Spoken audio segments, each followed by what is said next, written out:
Hello and welcome to World News on TVP World with me, Ashim Kumar. NATO foreign ministers are meeting in Brussels to discuss defence budgets across the alliance. But behind the scenes, tensions between the US and its allies are brewing.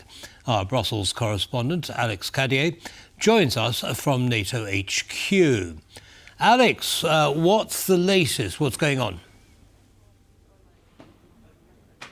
Well, certainly this meeting ongoing, but we know it will be tense between Marco Rubio, the US Secretary of State, and the US's European allies, because although this is a meeting supposed to be talking about defense spending, about the security of the Western Balkans, about support for Ukraine, officials have been telling me that the thing overshadowing today has clearly been those tariff wars, the so-called Liberation Day from the Trump administration, leveling tariffs at its European allies and also possibly making it more difficult for those European allies to spend more on defense. That will be the big question. That is the big demand from the United States, more spending from European allies. And that is exactly what Mark Rutte, the Secretary General of NATO, addressed alongside Marco Rubio just before this meeting. Let's have a listen to what he said.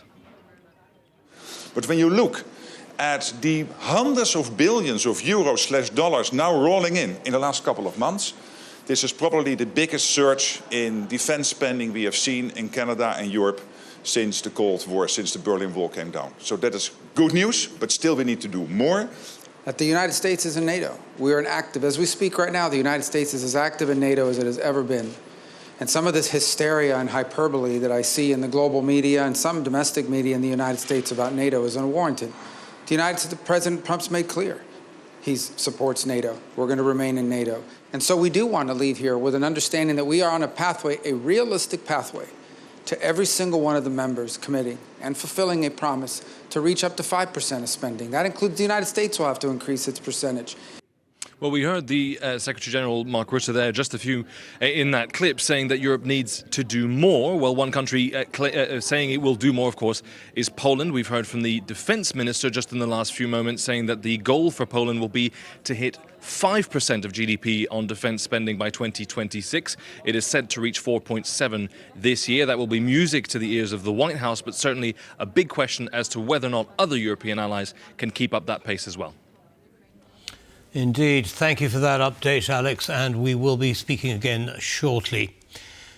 That was Alex Cadier reporting from Brussels. It's a severe and unpleasant blow because it comes from our closest ally, but we will survive it, so said Polish Prime Minister Donald Tusk, responding on social media to the US-imposed tariffs. Washington slapped products imported from the EU with a 20% tariff. According to a preliminary assessment, the new American tariffs may reduce Polish GDP by 0.4%, or in a cautious simplification, losses will exceed 10 billion zloty. It's a severe and unpleasant blow because it comes from our closest ally, but we will survive it. Our friendship must also survive this test. More comments from European leaders come as the new tariffs went into effect. UK Prime Minister Keir Starmer said that a trade war is in nobody's interest, but his country is keeping all options on the table. German Chancellor Olaf Scholz said that the tariffs are fundamentally wrong. We are taking a calm approach, acting in the national interest. And the national interest is to continue our negotiations for a deal with the US, which we made big progress on, and to ensure that we work with the sectors and the industries most impacted. And that's why, amongst other things, I had a round table for some of those businesses this morning. But we must act in the national interest. A trade war is in nobody's interest, in my view. But of course, we have to protect ourselves. And that's why we're keeping all options on the table. I consider the US president's latest tariff decisions to be fundamentally wrong. This is an attack on a trade order that has created prosperity all over the world. A trade order that is essentially the result of American endeavors. The entire global economy will suffer from these ill-considered decisions, companies and consumers all over the world, including the USA. The UK government has published a preliminary list of imported products from the US that may be subject to retaliatory tariffs. This comes in response to 10% tariffs levied on British import goods by the Trump administration on Wednesday. The list, published by the Department for Business and Trade, covers about 27% of the goods Britain imports from the United States, including frozen foods, dairy products, electronic equipment and textiles. Goods considered of service to the broader public interest, such as medicines and military equipment, are not included on the preliminary list. The proposal is currently being consulted with stockholders, with the final scope of tariffs set to be decided within the next 4 weeks. And now let's move to Ukraine, as cities, including Kherson and Dnipropetrovsk, have been pounded in an overnight attack by Russia. Our correspondent Oz Chatterjee is in Kiev and has this report.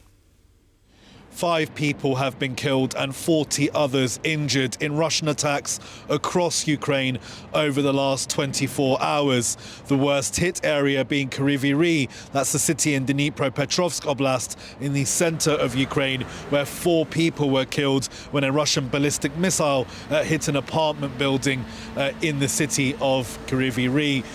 Now there have been attacks across the country, with Sumy in the north, Kharkiv in the north being hit, as well as Kherson in the south. Now, one person was also killed in the east in Russian attacks on Donetsk. So while the ceasefire talks between the United States and Russia continue to stall, Russian attacks across Ukraine continue to kill civilians.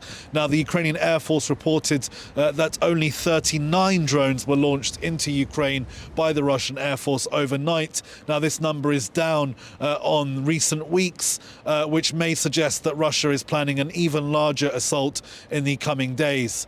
It's Oz Chatterjee reporting from Kyiv for TVP World. Around 100 Serbian students and faculty members have set off on a cycle protest from Novi Sad in Serbia all the way to Strasbourg in France. The unconventional protest aims to raise awareness for the current situation in Serbia. Students and faculty members nationwide have spent the past months protesting widespread corruption, which they say led to the collapse of a railway station roof in Novi Sad, killing 16 people. The students are cycling to Strasbourg, the home of the European Court of Human Rights, to deliver a letter describing the use of a sonic weapon against protesters in March. But the final destination of the cycle protest is the headquarters of the Council of Europe, with the aim of drawing European officials' attention to the ongoing crisis in Serbia. The protesters have roughly 1,300 kilometers to brave for the cause. The Bulgarian Air Force has received the first plane in its new fleet of F-16 jets. The country bought 8 of these aircraft from the US. The planes were received by Bulgaria's Prime Minister, Rosen Zhelyaskov, who said that these F-16s are not just planes, but a symbol that embodies the country's strategic partnership with Washington. Sofia is expecting to receive the remaining 7 aircraft by the end of this year. Apart from the jets, Bulgaria, a NATO member since 2004, has also signed contracts with the US to purchase Stryker infantry vehicles and Javelin anti-tank missiles. And that brings us to the end of this news bulletin, but we will be back on the hour. Until then, goodbye.